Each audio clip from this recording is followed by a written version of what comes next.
Hey, something went on in my neighborhood and it really got to me. And then out of it, I realized there's a super important lesson, and it actually turned into something positive that I can use. So I wanted to talk to you guys about it because it had me down for a while. But first, I want to say thank you so much. Our community is growing. We've got over 1,000 people now that are part of the solo second half. So, yay. I am so grateful. Thank you. And we're here to support each other. Something that happened. You guys know I live in a 55 and over community, so the passing of neighbors is not unusual.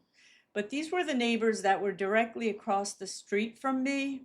And what was unusual about it was a husband and a wife. They'd lived here over 30 years. Their kids were about my age. I think their eldest son was my age. I'm 59. They were so sweet. She used to send me handwritten Christmas cards.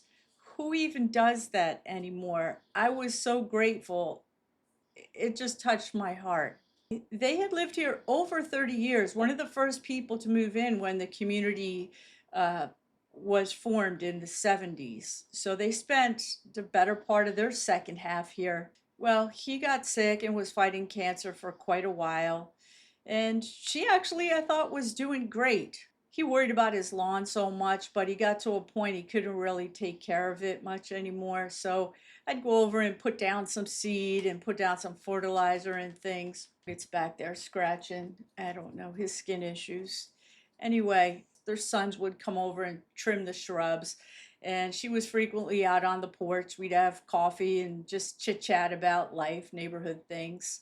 He passed away in the late fall, and 3 months later, she followed, got some kind of virus quickly. But the thing that really got to me and stuck with me and hit me every day when I walked out my front door to go to work, as frequently happens in this community, I call them vultures. They're the flippers, the house flippers. So the flippers swoop in like vultures, make an offer, and get the house. Next thing you know, they're there with the dumpster, pretty much wiping everything out, and then they make a nice big profit. But I've seen that many times, but this really struck me. I knew these people. They had spent decades there. They loved it. They loved the community. They cared so much. I watched their landscaping get ripped out, literally the walls of their house ripped out, their sink, their toilet, everything into a big dumpster. What seemed like their whole life just wiped out, disappeared. Within, I'm going to say, 3 weeks, the place is unrecognizable.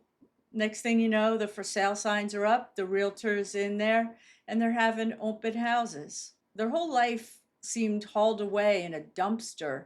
Nothing about the place you can tell, not even the mailbox. You can tell they ever existed. There's no sign they ever lived there at all. And that has been bothering me for weeks now. Every time I walk out of my house, it just strikes.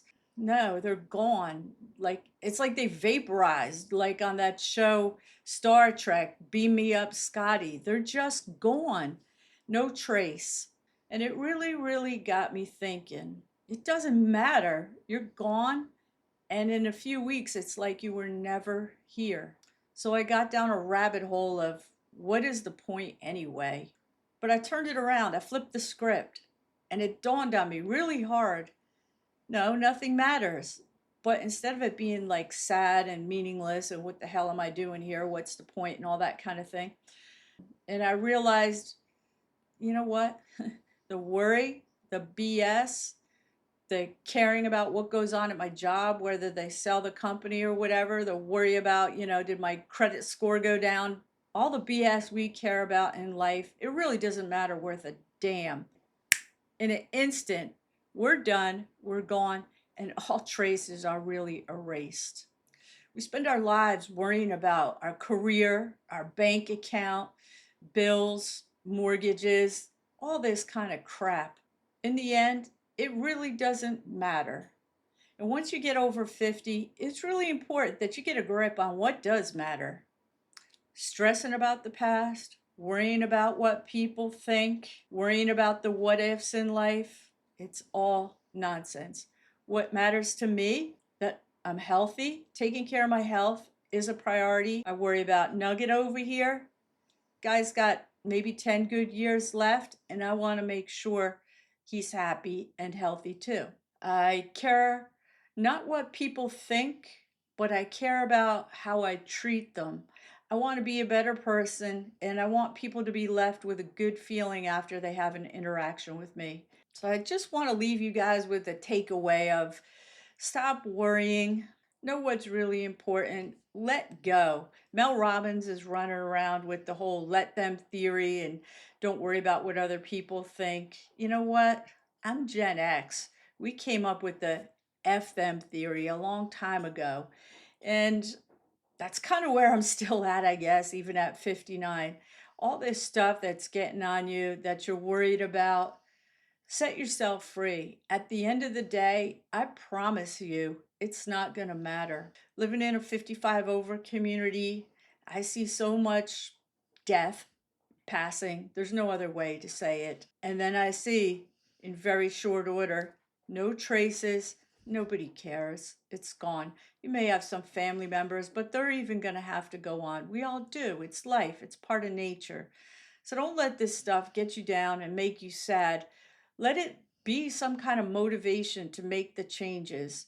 If there's anything in life you want to go see or do, what is stopping you? I don't want to hear about the money and this and that. The bottom line, when we were young, we would have taken a road trip, gotten in the car, slept in the car if we had to, camped out in a crappy tent and ate peanut butter sandwiches if we wanted to go on an adventure. Just because we're older now, what's stopping us? We're at the end of the line here. Just have fun, get back to the adventure, become a little bit more carefree. Stop giving a damn. It's really not all that serious. And all the stuff you own, myself included, I'm terrible. What is it doing for us? It's going in a dumpster at the end of the day. Even after my mom died, there were so many things, her china, her silver, all this. Nobody wanted it. I don't have kids, but I asked my two brothers, do you think any of your kids want any of this stuff? Nah, it just doesn't matter. So free yourself up, let it go. Let the fact that there's an end to this rodeo be something motivational, not something sad. Get your affairs in order, be responsible as you can, but other than that, lighten up, get more carefree, be happy, stop giving a damn, and have an awesome life. Whatever's left of it, freaking enjoy it. Can you do that for me? I'm gonna try. I don't care how old you are. As long as you're still here, have some fun. You know what? We've put in all the work. Now's the time where we really can act like a stupid 16-year-old. At 16, no, we should have had our shit together. We should have been working on getting ourselves together. Now's the time to have the fun. Check out my latest video so you can get your affairs in order, quit worrying, and just get out there and have some fun.